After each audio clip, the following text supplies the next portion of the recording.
c'est dans 2 Timothée, chapitre 1, versets 8 à 12. 2 Timothée, chapitre 1, 8 à 12.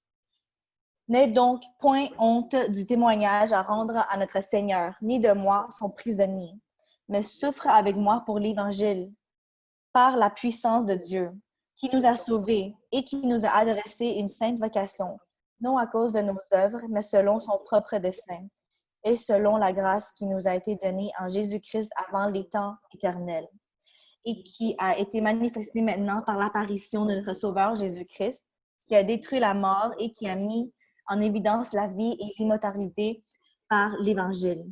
C'est pour cet Évangile que j'ai été établi prédicateur et apôtre, chargé d'instruire les païens. Et c'est à cause de cela que je souffre ces choses. Mais j'en ai point honte, car je sais en qui j'ai cru, et je suis persuadée qu'il a la puissance de garder mon dépôt jusqu'à ce jour-là. Donc, aujourd'hui, c'est Pasteur Woodhull qui va donner la prédication, et le titre est « Ne pas avoir honte de l'Évangile ».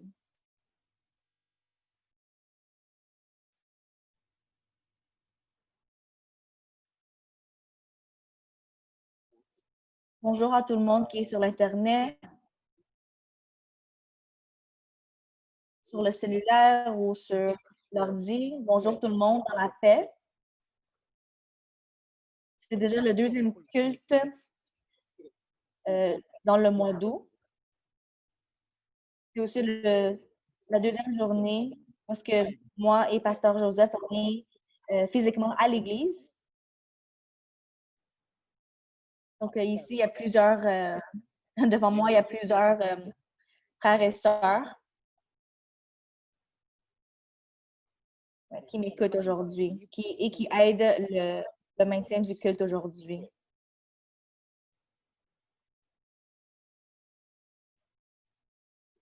On commence lentement à venir à l'église physiquement.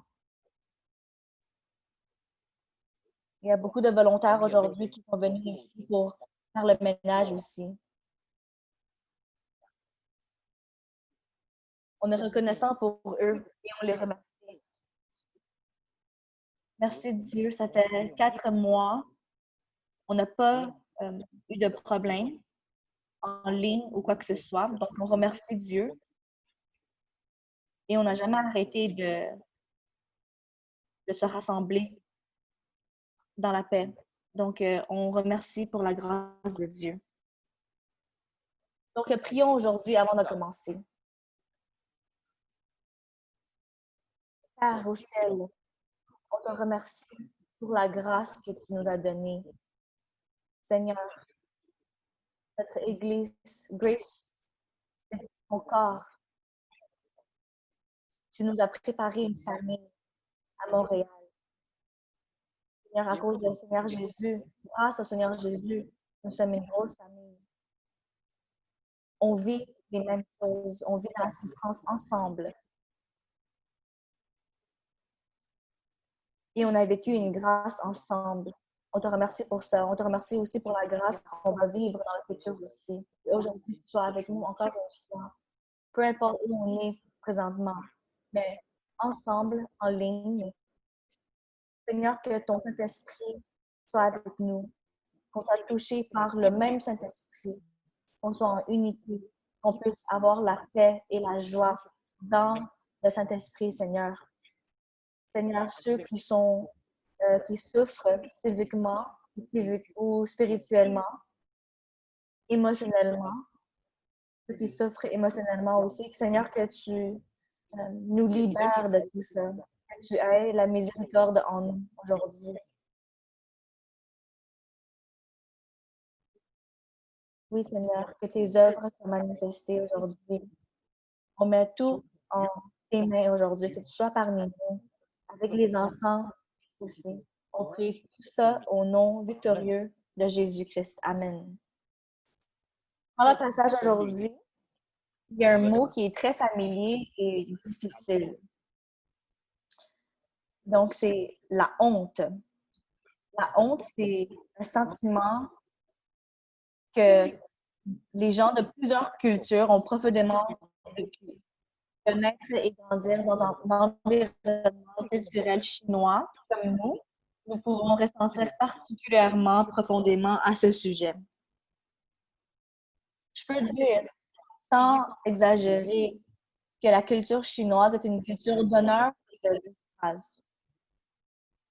L'honneur et la gloire sont très importants pour nous parce que on écoute à ce que le monde dit de nous. Que ce soit un honneur individuel ou d'une famille, la réputation d'une famille ou même d'un groupe, d'un pays ensemble, de gloire collective, nous ferons tout ce qu'il faut pour protéger cet honneur, même jusqu'à la mort des fois, pour maintenir cet honneur.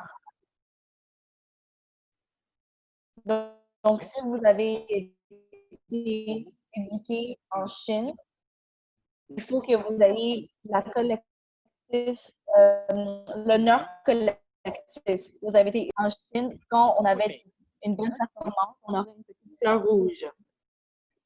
La classe aussi publiera la performance académique et le classement de chaque élève chaque semestre au public. Et quand on y pense, en fait, c'est très cruel quand j'y pense maintenant. Nous avons toutes sortes de récompenses. Donc, quand j'y pense, les élèves qui n'ont pas eu de bonnes notes dans le temps, ils ont beaucoup souffert émotionnellement.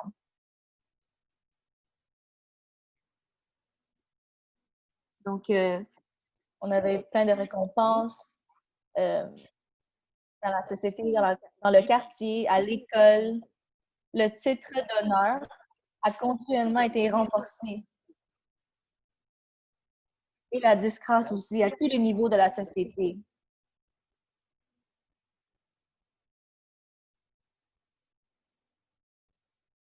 Donc, c'est même développé à un point où les intérêts collectifs sont plus élevés.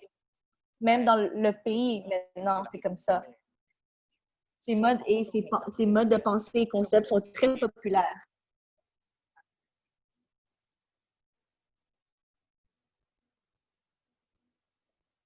Donc, ça s'applique à ceux qui ont grandi en Chine. Et quand on défend ses honneurs, on échoue, quand on ne parvient pas à répondre à nos attentes, on se sent, on a une grande honte. Ce genre de honte partagée par l'humanité n'est pas surprenant.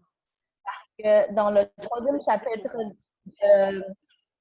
en Genèse, le premier homme, Adam,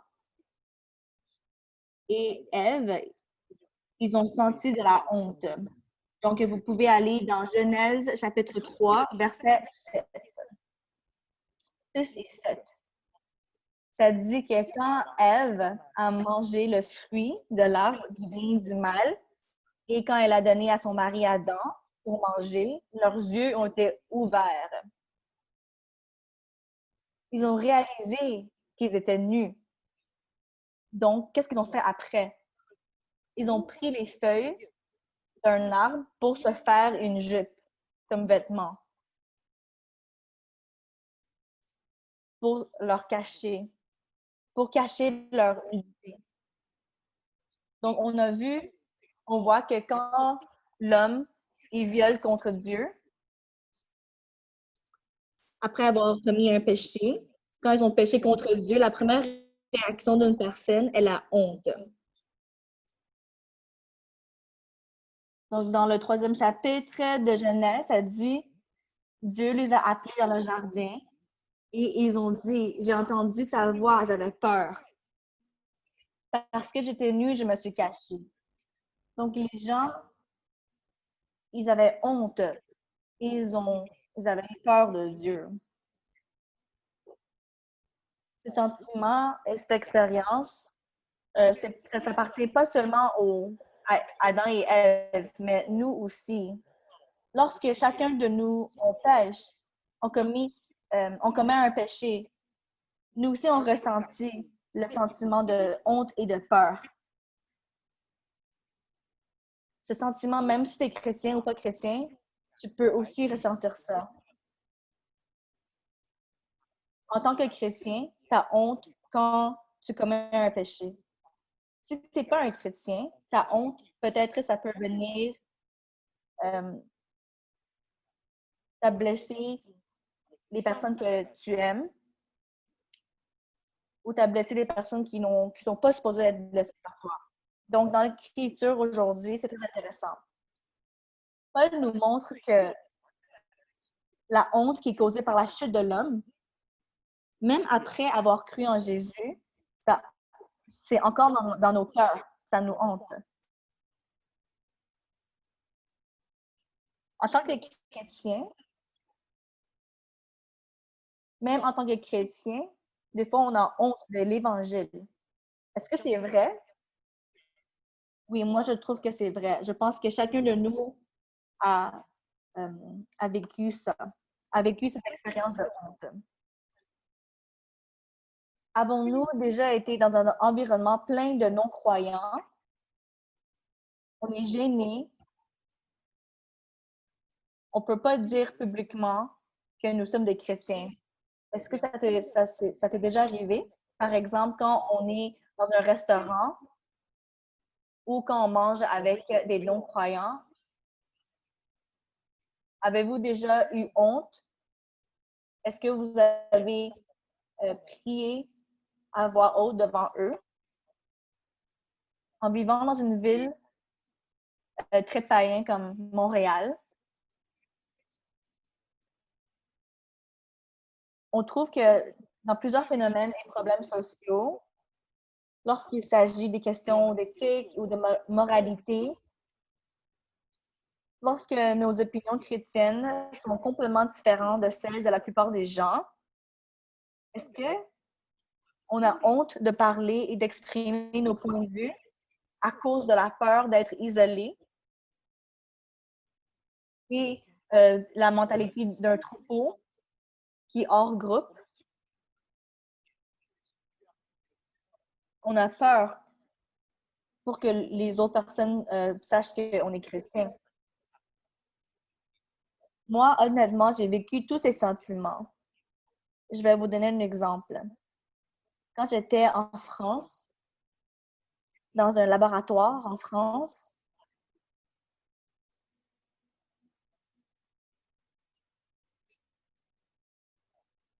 même avant, euh, en France, euh, il y a beaucoup de catholiques avant, mais présentement, c'est un monde qui est très païen en France.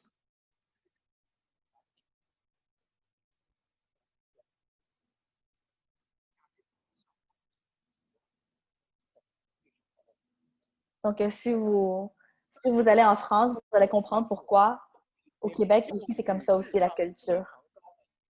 Donc, quand j'étais en France, j'ai travaillé avec du monde qui, qui c'était très haut en éducation. Mais une fois, j'avais dit que j'étais chrétien. Un de mes collègues, il était très confus. Il a dit, comment ça, tu crois en l'Évangile? C'est quelque chose que nous, on a mis dans la poubelle en France, dans la poubelle de l'histoire.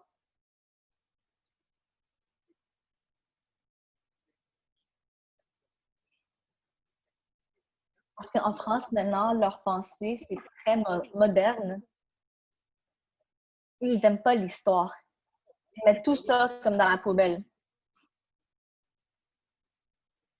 Donc, moi, j'étais avec lui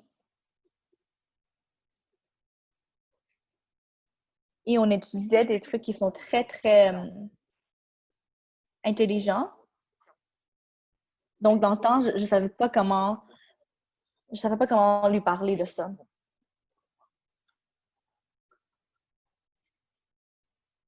Et je mangeais souvent avec lui. Des fois, je ne sais pas comment communiquer avec lui concernant ces sujets. Donc, à chaque jour, durant l'heure du dîner, il m'invitait à aller manger et moi, je refusais souvent parce que des fois, j'ai pas envie de prier devant eux ou des fois, j'ai pas envie d'exprimer mon opinion quand on parle des sujets difficiles. Mais le Seigneur est vraiment bon avec moi. Dans ce laboratoire, j'ai eu le Seigneur a mis un couple chrétien parmi nous. J'ai pas assez de temps à parler de ça aujourd'hui, mais dans le temps, à chaque jour, je suis allée manger avec ce couple pour aller parler de Jésus, pour aller prier ensemble. Donc, je remercie Dieu pour ça.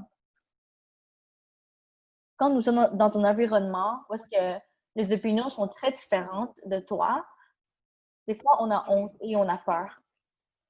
Un autre exemple de ma vie, il y a 16 ans, dans le temps, le gouvernement, ils avaient un parade pour mariage homosexuel il y a 16 ans.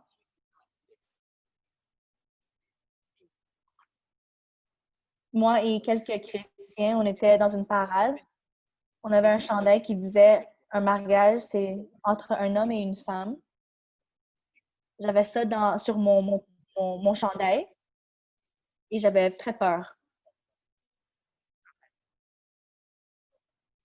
Il y a plein de monde qui nous ont vus et ils ont dit retournez à votre pays. Et j'avais très peur dans le temps.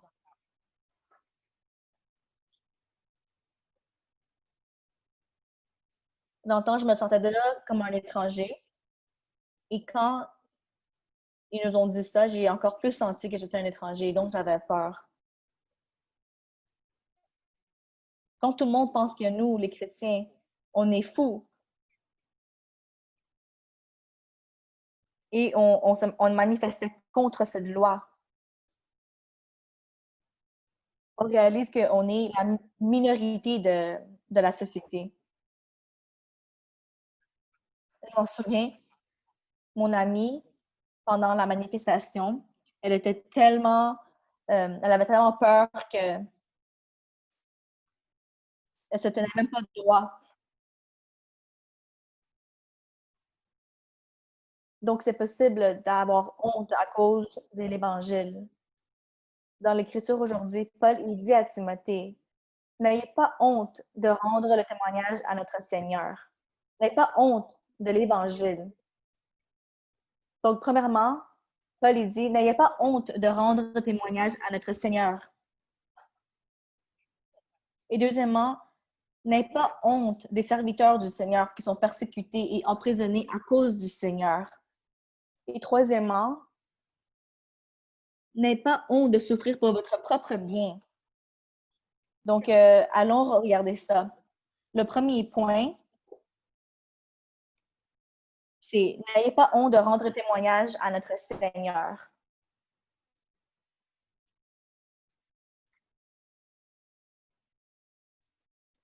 Dans le verset 8, ça dit ça. Il y a plusieurs frères et sœurs qui croient en Jésus et qui sont prêts à être baptisés.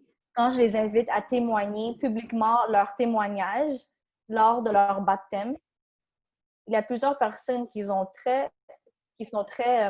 hésitent et qui avaient peur. Ils ont peur que leur témoignage n'est pas assez bon, que leur expérience n'est pas assez excitante, qu'il n'y a pas de points qui sont intéressants.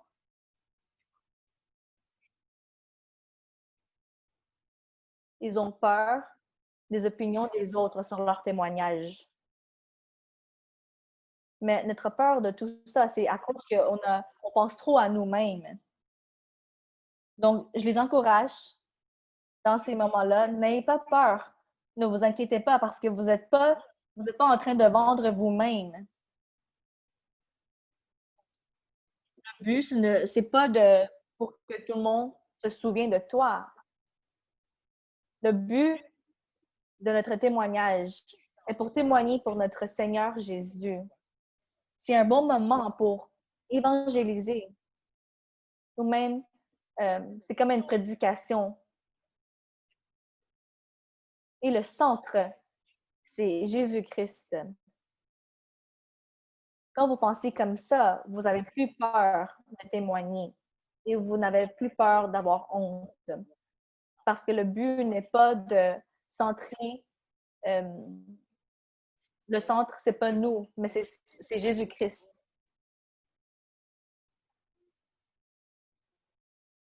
Quand nous regardons Jésus, nous n'aurons ni peur ni honte.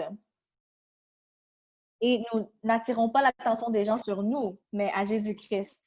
Nous, nous sommes limités et on a plusieurs points qui sont honteux, aspects honteux dans nous. Mais Jésus est complètement beau, saint et juste. Donc, nous rendons témoignage de ce Sauveur.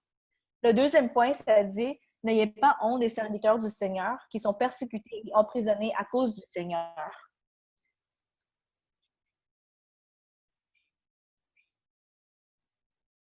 Donc, Paul, il dit, n'ayez pas honte de moi, parce que lui, dans le temps, il était en prison. Paul mentionne ici qu'il a été emprisonné pour le Seigneur. Ça se peut que c'est la deuxième fois que Paul était emprisonné.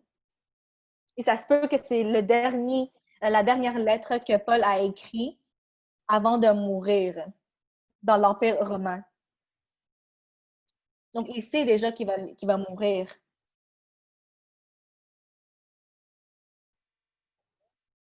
Donc, Paul est un prisonnier. On peut imaginer Timothée, c'est son successeur, son disciple.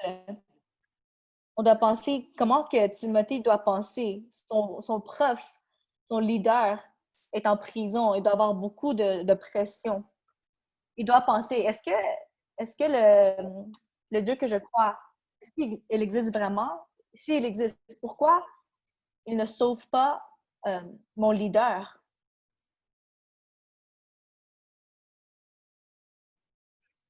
Donc, c'est sûr qu'il s'est questionné comme ça. La Bible n'a pas précisé comment que Timothée a senti, mais on voit ici que Paul il dit à Timothée, n'ayez pas honte de moi, n'ayez pas honte que je suis en prison. Mais nous, on peut penser à ça. Imaginez un leader ou un pasteur qui vous a beaucoup influencé et ils sont emprisonnés pour l'évangile de Dieu. Comment que toi, tu te sentirais?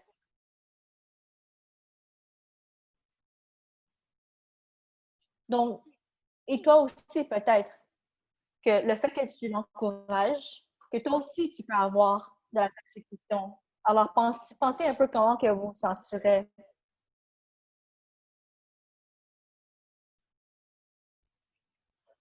En Chine, il y a beaucoup de prédicateurs, beaucoup de pasteurs qui prêchent l'Évangile dans le temps et ils ont été emprisonnés, persécutés.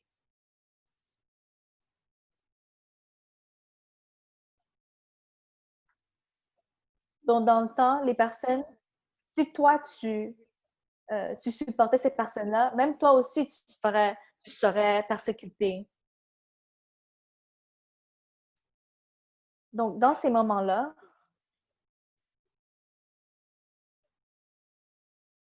est-ce qu'on aurait honte de ces personnes-là? Est-ce qu'on aurait honte des personnes qui souffrent pour l'évangile de Dieu?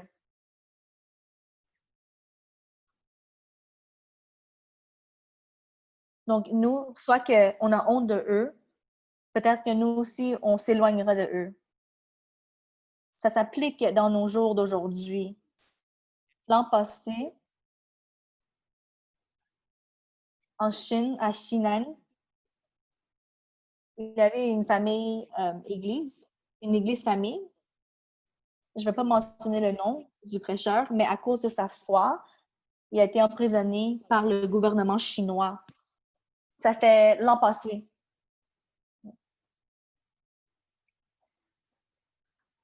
Donc, il y a eu beaucoup de bouleversements dans le temps. Il y a du monde qui dit ah, c'est sa faute parce qu'il était il attirait trop d'attention. Il y avait plusieurs voix qui disaient ça. Mais pensons pas à ce que, jugeons-le pas, mais ce qu'on sait, c'est qu'il a souffert pour l'Évangile. Il a eu beaucoup de courage que nous, on reconnaît. Beaucoup de personnes avaient honte de lui et on voyait les vraies couleurs des personnes autour de lui dans le temps. Aujourd'hui, dans l'environnement d'aujourd'hui, ça s'applique encore. C'est pas juste euh, sur Paul ou sur les autres apôtres, les autres disciples de Jésus. Même dans la vie de Jésus, on voit ces exemples. Quand on pense à Jésus, quand il était sur la croix, c'est pas parce que Jésus a péché, c'est à cause du péché de tout le monde. Donc, Jésus a été emprisonné aussi pour le péché des autres. Jésus a été sur la croix, c'est pour les péchés des autres. Quand Jésus a été emprisonné, il y a plusieurs disciples qui avaient honte. Spécialement quand Jésus a été arrêté, ils ont tous fui dans toutes les directions. Comme Pierre, l'un des disciples les plus aimés de Jésus. Il a même nié Jésus lorsque d'autres personnes ont demandé s'il était avec Jésus. Pierre a eu une honte, une double honte même. D'abord, il avait honte d'être avec Jésus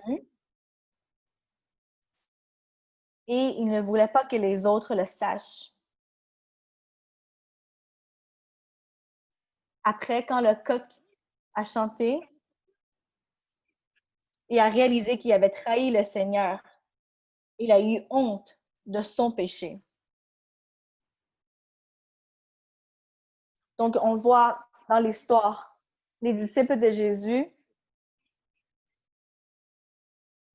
les chrétiens, ils ont des fois honte de l'Évangile et ils ont même honte des serviteurs de Dieu pour l'Évangile, qui sont persécutés pour l'Évangile. Le monde va penser, où est notre Dieu? Pourquoi les disciples de Jésus? Pourquoi tu ne les sauves pas, Dieu?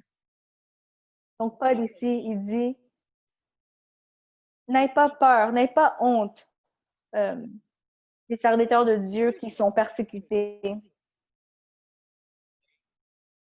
Donc, Paul, il dit qu'il est persécuté pour la gloire du Seigneur et non pour ses péchés, mais pour la gloire de Jésus. Euh, donc c'est un honneur pour lui. Donc, n'ayez pas honte de serviteurs de Dieu qui sont persécutés. Le troisième point, ça dit, n'ayez pas honte de souffrir de ton propre témoignage pour souffrir pour le Seigneur. Dans le verset 8, Paul y encourage Timothée.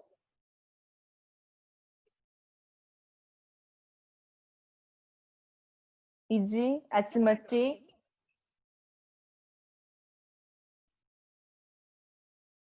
joins à moi dans la souffrance pour l'Évangile et la souffrance avec Jésus.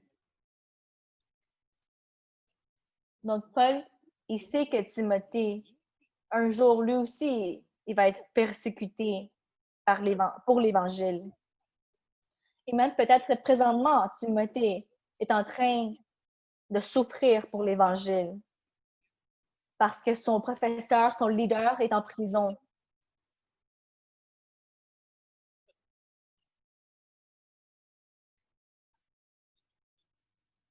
Timothée doit avoir beaucoup de pression et peut-être qu'il est très découragé. C'est pour ça que Paul, il encourage Timothée. Qu'il y ait un cœur de courage et non un cœur de crainte ou de peur. On peut imaginer comment Timothée était découragé. Mais Paul lui encourage. Il lui dit, sois fort, sois courageux et n'aie pas honte de la souffrance que moi et toi, on est en train de vivre pour le Seigneur Jésus.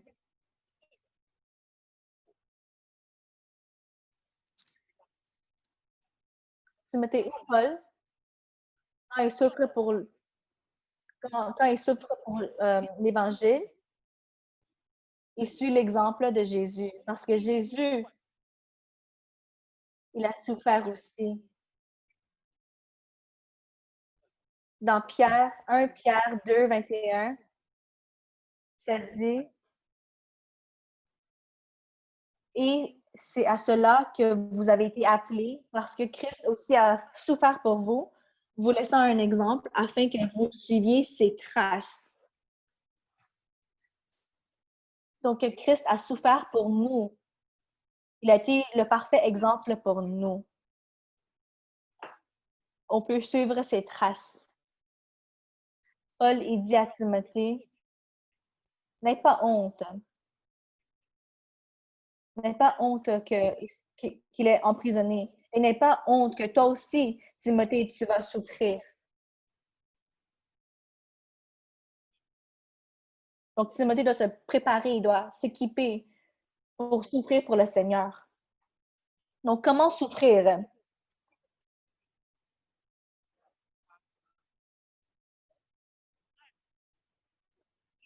Paul, il dit, il faut s'appuyer sur la puissance de Dieu dans la souffrance. Si on s'appuie sur nous-mêmes dans la souffrance, on ne pourra pas survivre. Il faut s'appuyer sur la puissance de Dieu. Donc, vous vous demandez comment compter sur la puissance de Dieu dans la souffrance? Comment avoir la puissance de Dieu? Dans le verset 9 et 10, Paul y a répondu à ces questions. Si tu regardes à l'écriture originale, Paul a utilisé deux clauses pour décrire ce qu'est Dieu et ce qui est Jésus. Si on lit versets 8, 9 et 10, Paul il dit, il faut que tu t'appuies sur la puissance de Dieu. Donc, c'est qui ce Dieu? Qui est ce Dieu qu'on parle? Dans le verset 9, ça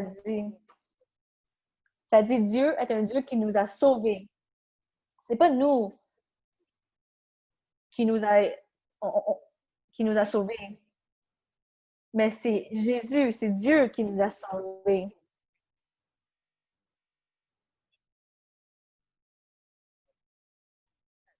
Verset 9, ça dit qui nous a sauvés et qui nous a adressé une sainte vocation, non à cause de nos œuvres, mais selon son propre dessein et selon la grâce qui nous a été donnée en Jésus-Christ avant les temps éternels.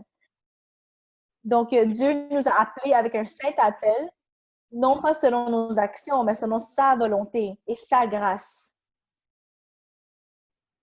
Et il nous a été donné en Jésus-Christ.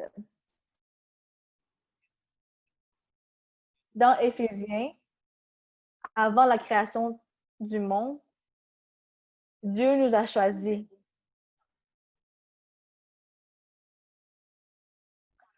Donc, Paul, il décrit la souveraineté et la grâce de Dieu. C'est vraiment par la grâce de Dieu et pas par nos œuvres. Donc, Paul, il dit tout ça pour nous dire que, pour nous décrire quel genre de Dieu on parle. C'est un Dieu qui a l'autorité, la souveraineté et la grâce. Et à cause qu'on comprend l'autorité du Seigneur, on a le courage et la capacité de souffrir. Si le salut venait de nous-mêmes, si la foi vient de nous, si on est sur le chemin de la vie chrétienne, si on dépendait sur nous-mêmes, c'est sûr qu'on ne peut pas supporter cette souffrance. Nous allons, nous serons envahis par la souffrance.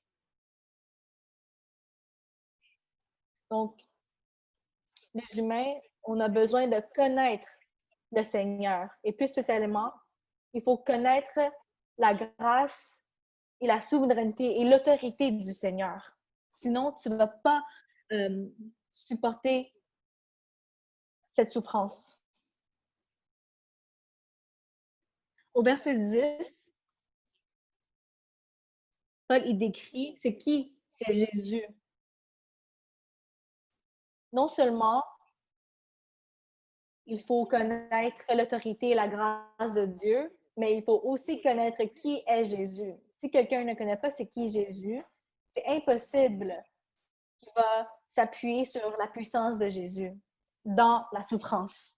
Donc, dans le verset 10, Paul nous dit, Jésus a aboli la mort, a détruit la mort et a mis en évidence la vie et l'immortalité par l'Évangile.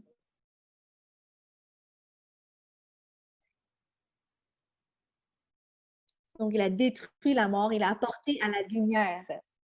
Il a révélé la vie immortelle à travers l'Évangile.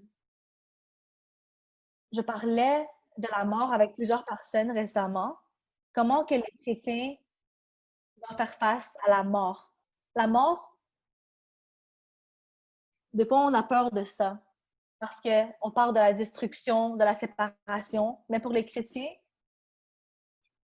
c'est pas la conclusion de notre histoire. Nous, pour nous, la conclusion, c'est que le Seigneur a détruit la mort et le pouvoir de la mort aussi, et Satan.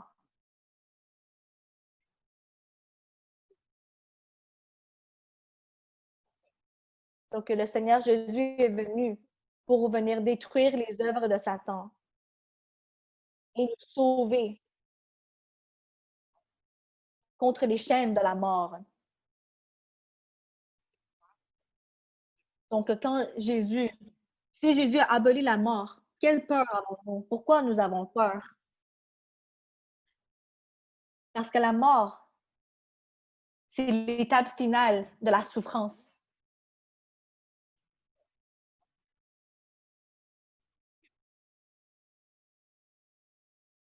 La vie, pour enlever la vie, ça c'est la souffrance ultime.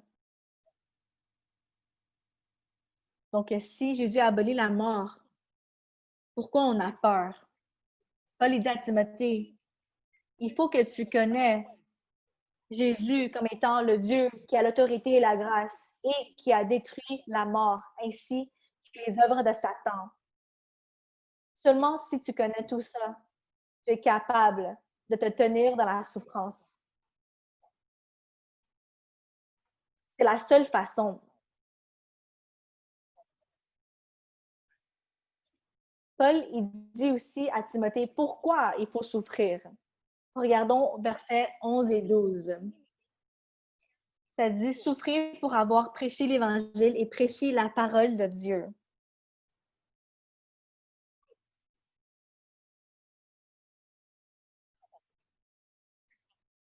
Paul nous dit pour prêcher la parole de Dieu, oui, on va être persécuté. Paul a été appelé à prêcher, apôtre et enseignant. Aujourd'hui, nous sommes appelés à être enfants de Dieu, les disciples de Dieu, à être des évangélistes et des enseignants.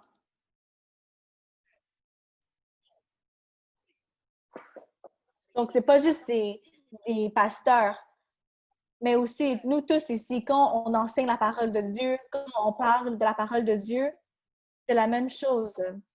On fait le travail de l'évangéliste et de l'enseignant.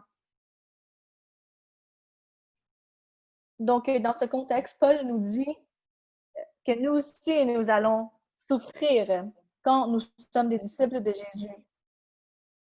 Que la persécution et la souffrance, ils vont être là. Nous allons souffrir pour l'évangile du Seigneur. Paul nous dit ça et ça s'applique dans notre vie. Paul il dit que le message de Jésus est tellement glorieux que c'est un privilège pour souffrir pour l'évangile du Seigneur. C'est un privilège et un honneur de pouvoir souffrir pour un message si glorieux. Paul a dit dans 2 Timothée 3:12, or, tous ceux qui veulent vivre pieusement en Jésus-Christ seront persécutés.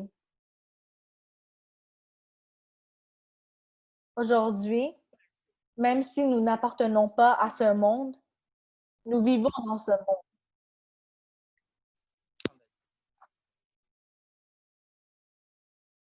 Les gens de ce monde, ils sont dans les ténèbres. Ils sont contrôlés par les ténèbres de Satan.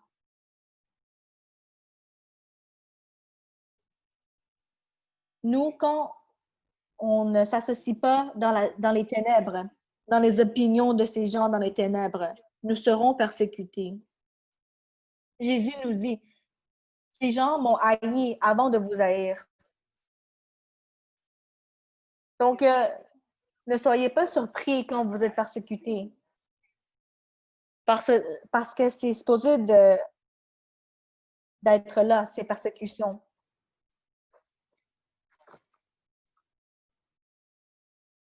Quand ils te persécutent, ne sois pas surpris. Paul et Jésus nous ont déjà le dit.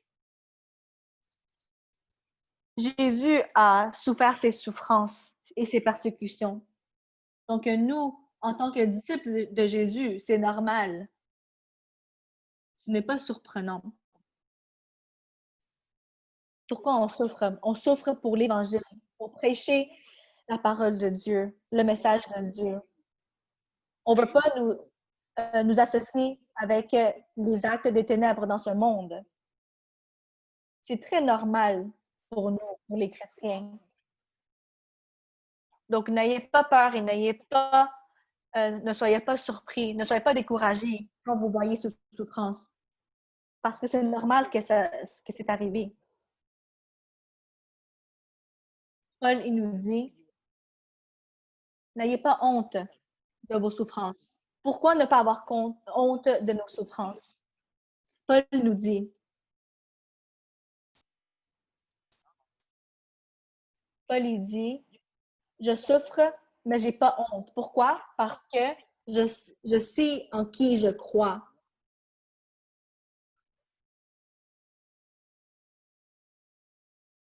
Et je sais que le Seigneur est en charge de toutes choses. C'est très clair pour Paul. Il croit à qui? Il croit en le Créateur du ciel et de la terre, le Roi des rois, le Seigneur des seigneurs, qui est en charge de toutes choses et qui a créé et sauvé les gens et qui jugera en fin des temps.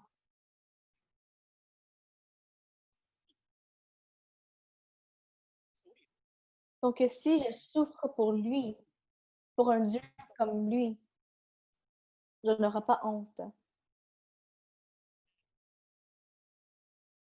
Si c'est juste un Dieu qui a créé l'univers et non pas le juge et non pas la personne qui a sauvé le monde, peut-être qu'on aura peur. Mais nous, on réalise, on comprend que notre Dieu est celui qui a créé le monde, qui nous a sauvés et qui nous juge. Donc, on sait, on croit en qui. On souffre pour lui et on le connaît. Paul, il dit aussi, Dieu gardera ce qu'il m'a confié jusqu'au jour où nous le rencontrerons. Ça dit aussi, Dieu peut garder jusqu'au jour ce qui m'a été confié. Ou on peut aussi traduire, Dieu sauvera ce que je lui ai confié. Dieu gardera et sauvera ce que moi je lui ai confié. On peut aussi traduire de cette façon. Donc, qu'est-ce que Dieu a confié à Paul? Le message de l'Évangile? Le Seigneur a confié le message de l'Évangile à Paul. Donc, Paul il dit que Dieu sauvera ce qu'il lui a confié jusqu'au jour du jugement. Si on traduit par Dieu sauvera ce que Paul lui a confié, donc c'est quoi que Paul lui a confié? Si on y pense, Paul, il va mourir bientôt. Il croit vraiment que même dans la souffrance, dans la prison, il va lui protéger. même si il souffre de la mort, sa vie est dans les mains de Jésus. Donc, on voit que Paul, il confie sa propre vie. On voit très clairement que la confiance de Paul ne vient pas de lui-même, mais euh, ça vient de Dieu. Paul est convaincu de ce que ce Dieu peut faire et il croit en Dieu.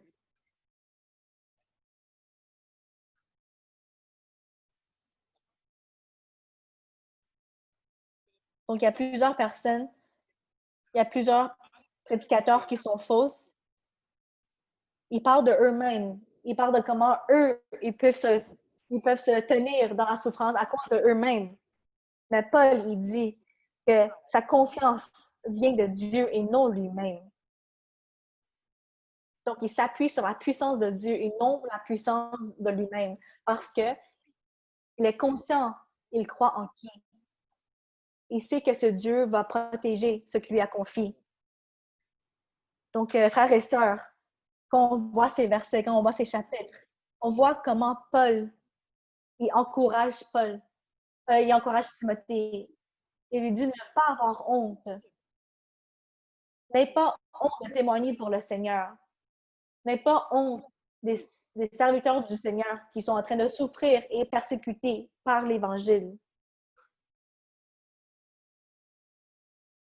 On voit dans la Bible, ça dit, Jésus pour nous, il est devenu chair, il est devenu homme. Il a pris l'image d'un serviteur.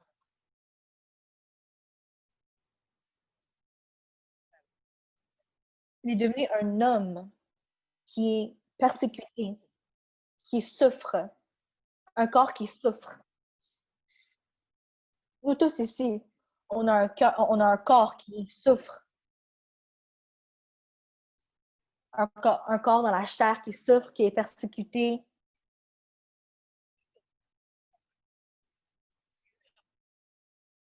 Donc Jésus, il est devenu un homme. Il est devenu une humiliation pour nous. Un Dieu très haut qui est devenu un homme en chair qui souffre. Donc, il est devenu une humiliation pour nous.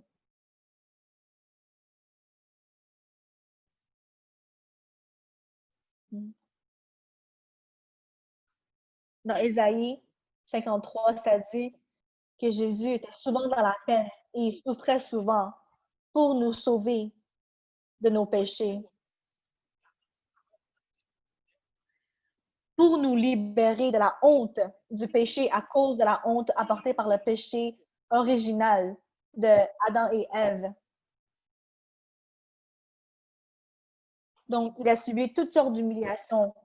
Après avoir été arrêté, les gens lui ont craché dessus, lui ont fouetté.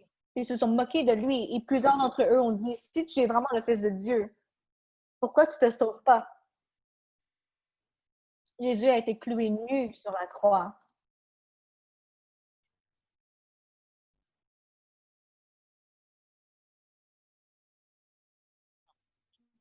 Quand on voit dans les films, on voit qu'il était couvert. Mais en réalité, Jésus a été cloué nu sur la croix. Il a connu l'humiliation d'être déshabillé et crucifié. Est-ce que nous pouvons imaginer,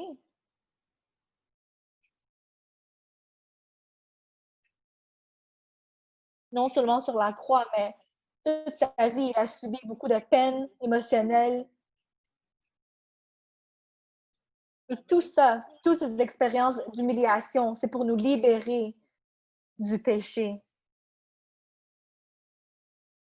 Finalement, je veux vous parler de Hébreux, verset 11, chapitre 2, verset 11. Donc, Hébreux 2, 11. Si vous avez pas, si vous vous souvenez pas des autres paroles de Dieu, des autres versets, mais ce verset-là, s'il vous plaît, souvenez-vous de ça. Donc, Hébreux 2, 11, ça dit, car celui qui sanctifie et ceux qui sont sanctifiés sont tous issus d'un seul. C'est pourquoi il n'a pas honte de les appeler frères. Donc, je vais juste répéter. Hébreux 2:11, ça dit « Car celui qui sanctifie et ceux qui sont sanctifiés sont tous issus d'un seul. C'est pourquoi il n'a pas honte de les appeler frères. » Jésus n'a pas honte de nous.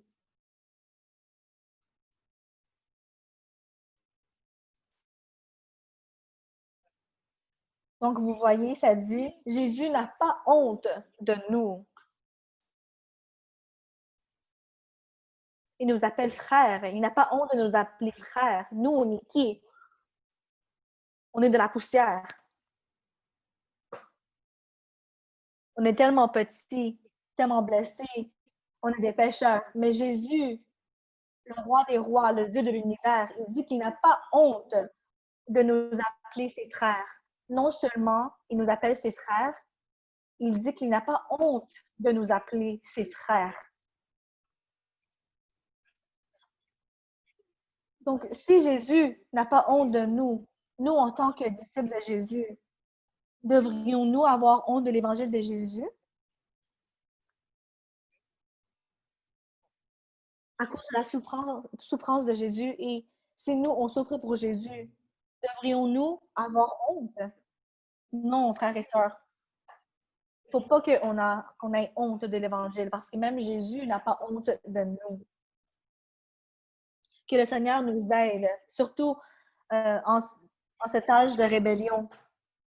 Que le Seigneur nous aide à rendre témoignage au Seigneur, à prêcher l'Évangile avec nos frères et sœurs, dans la vérité et non dans la honte.